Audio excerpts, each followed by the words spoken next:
हाँ, हम आप देखें कि आधुनिक भारत के इतिहास में चूंकि अंग्रेजों ने जब देश में शासन स्थापित कर लिया तो उन्होंने बारी बारी से जो है गवर्नर बनाकर भेजे। हालांकि लॉर्ड क्लाइव के बारे में हमने आपको नहीं बताया। 1757 का जो प्लासी का युद्ध हुआ तो उस युद्ध में लॉर्ड क्लाइव की बहुत ही महत्वपूर्ण भूमिका थी और किस प्रकार से उसने साम दाम दंड भेद और डिप्लोमेसी के जरिए वहाँ जो बंगाल का नवाब था, क्या नाम था उसका, सिराजुद्दौला, उसको हराया और किस तरह मीर जाफर इत्यादि से उसने मित्रता करके और उसकी मौसी घसीटी बेगम से मिल करके और इस तरीके से आप देखें उसने बंगाल की सत्ता पर कब्जा कर लिया। ठीक है, लेकिन बंगाल चूंकि बहुत बड़ा गढ़ था अंग्रेजों का, तो बंगाल से ही आप देखें क्रमशः जो है अंग्रेजों ने टाइम टू टाइम जो है ये जो गवर्नर जनरल हैं इनकी नियुक्ति की। पहली बार उन्होंने वॉरेन हेस्टिंग्स को, है ना, बाकायदे फुल फ्लैश में पावर दे करके इसको 1774 से लेकर 1785 तक इसका जो है कार्यकाल रहा और इसके ड्यूरेशन में जो बहुत ही महत्वपूर्ण घटना घटी वो था प्रथम मराठा युद्ध और साथ ही साथ द्वितीय मैसूर युद्ध। मैसूर का शासक इस समय हैदर अली था। हैदर अली के समय में ये युद्ध हुआ और मराठों के साथ भी संघर्ष शुरू हो गया। नेक्स्ट आप देखें दूसरा जो बहुत ही रिमार्केबल गवर्नर जनरल है जिसके बारे में आपके सिविल सर्विस जो तमाम प्रतियोगिताओं में क्वेश्चन पूछे जाते हैं वो है लॉर्ड कॉर्नवालिस। जो लॉर्ड कॉर्नवालिस है इसका ड्यूरेशन 1786 से और 1793 तक है और आप देखें इसका ये हमें याद रखना है कि इसका सबसे बड़ा कार्य एज ए गवर्नर जनरल वो था स्थायी बंदोबस्त या परमानेंट सेटलमेंट की स्थापना करना। स्थायी बंदोबस्त के द्वारा इसने लॉर्ड कॉर्नवालिस ने जमींदारों को भूमि का स्वामी बना और जमींदारों से एक एग्रीमेंट कर लिया कि आपके एरिया में इतनी जमीन है तो आप 5 से 10 लाख 25 लाख 20 लाख इस एरिया का आप हमें एक मुश्त देते रहेंगे और हमने आपको भूस्वामी बना दिया है। तो आप देखें यहाँ पर जो किसान थे, किसानों से उनका मालिकाना हक जाकर के जमींदार को सौंप दिया गया। तो यहाँ जमींदारों ने क्या किया कि उन्हें चूंकि अंग्रेज गवर्नर जनरल या अंग्रेज कंपनी को भी पैसा देना था और साथ ही साथ आप देखें कि उन्हें अपना भी भरण पोषण करना था, अपना जो सिपाहियों और फौज फाटा है उस सब का भी खर्च निकालना था। तो इन दैट केस उन्होंने किसानों के ऊपर 4 गुना 5 गुना 10 गुना ज्यादा लोड डाल दिया, यानी उनसे ज्यादा टैक्स वसूला।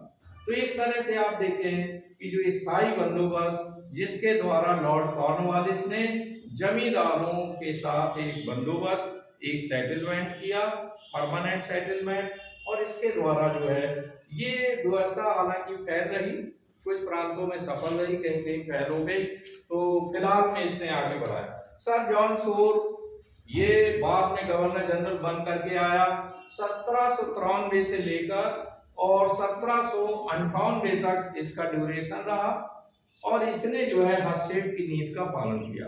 चूंकि अंग्रेज कंपनी का सीधे सीधे उद्देश्य था कि अब हम केवल व्यापारी नहीं हैं। हालांकि आपको क्लियर होना चाहिए कि अंग्रेज जो कंपनी थी, ईस्ट इंडिया कंपनी थी, वो as a businessman, as a व्यापारी आई हुई थी, मसालों का एक कारोबार करते थे। लेकिन आप देखें कि धीरे धीरे इन्होंने हस्तक्षेप की नीति का पालन किया और जहां जिस राजे महाराजे को, नवाबों को कमजोर पाया तो उनकी सत्ता को हड़पने का काम किया। तो यहाँ हम देखते हैं कि जो सर जॉन शोर है इसने हस्तक्षेप की नीति का इस ड्यूरेशन में 1793 से 1798 तक पालन किया। नेक्स्ट आप देखते हैं लॉर्ड वेलेजली। लॉर्ड वेलेजली इसने इस हस्तक्षेप की नीति को बड़े प्लांट वे से आगे बढ़ाया।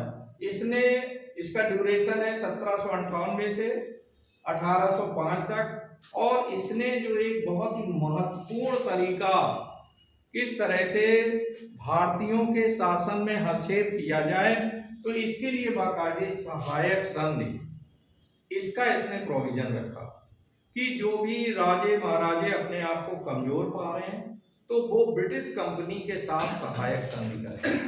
और इस सहायक संधि के नियम और शर्तें क्या थी कि नंबर एक ये है कि एक सैन्य टुकड़ी अपने यहाँ उन्हें रखना होगा।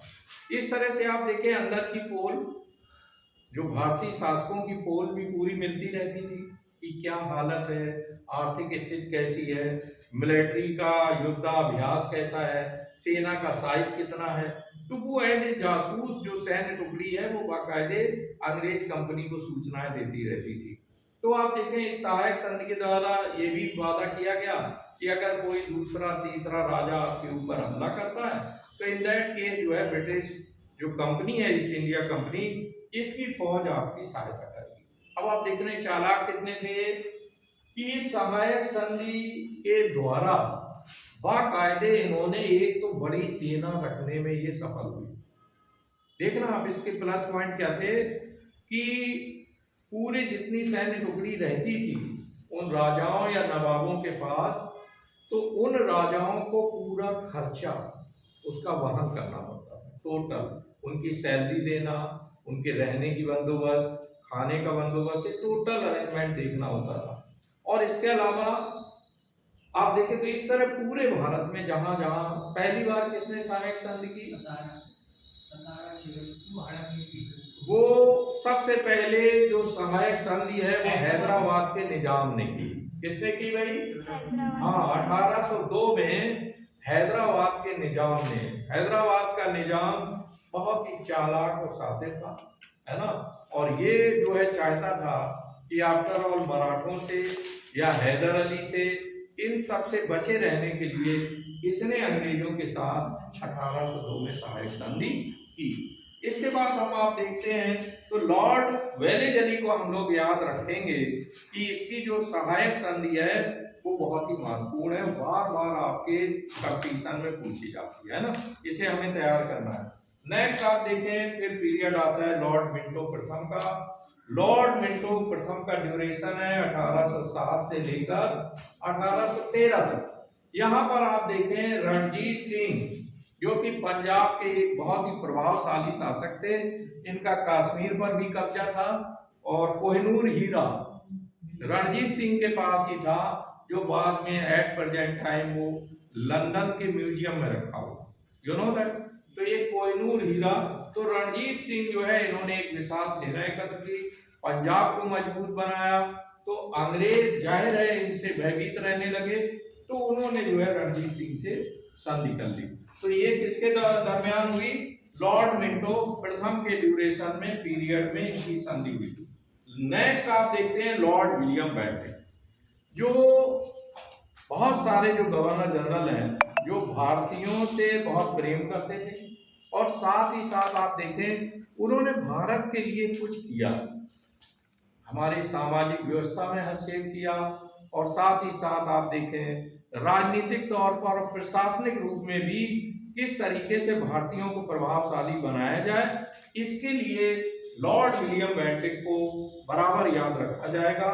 पहले ये 1828 से लेकर के 1833 तक ये बंगाल का गवर्नर जनरल रहा और दूसरे ड्यूरेशन में 1833 से 1835 तक ये 2 साल बाद, यानी यहाँ 1833 के बाद फिर इस बंगाल के गवर्नर को पूरे भारत का गवर्नर जनरल बना दिया गया।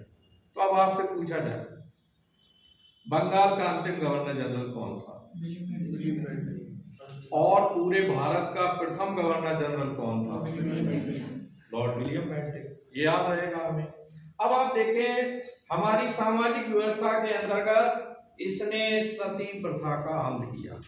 एक बहुत ही क्रूरतम प्रथा हमारे देश में विद्यमान थी, जिसमें बाकायदे जो नवविवाहिताएं है ना, जो जिनके पति आकस्मिक रूप में उनका डेथ हो जाती थी या किसी बीमारी का शिकार हो जाते थे, तो उनकी मृत्यु होने के बाद उनकी जो अर्थी होती थी उसी के साथ जो है महिलाओं को भी जिंदा जला दिया जाता था। ये बहुत कुप्रथा थी। तो इस पर सख्ती से उसने रोक लगाई कि अब मेरे शासन में कोई सतीवती नहीं होगी। नेक्स्ट आप देखें, ठगों का एक बड़ा जाल फैला हुआ था पूरे देश में। तो ये ठग जो है तमाम तरीके से नटवर लाल वाली हरकतें अपनाते थे और लोगों को ठग लेते थे, है ना। तो इसने जो है बाकायदे ठगी प्रथा को समाप्त किया, कड़ी सजाएं दी, जेल में डाला, कई को तो फांसी पे लटका दिया। तो इस तरह से आप देखें ठगी प्रथा को भी इसने समाप्त किया।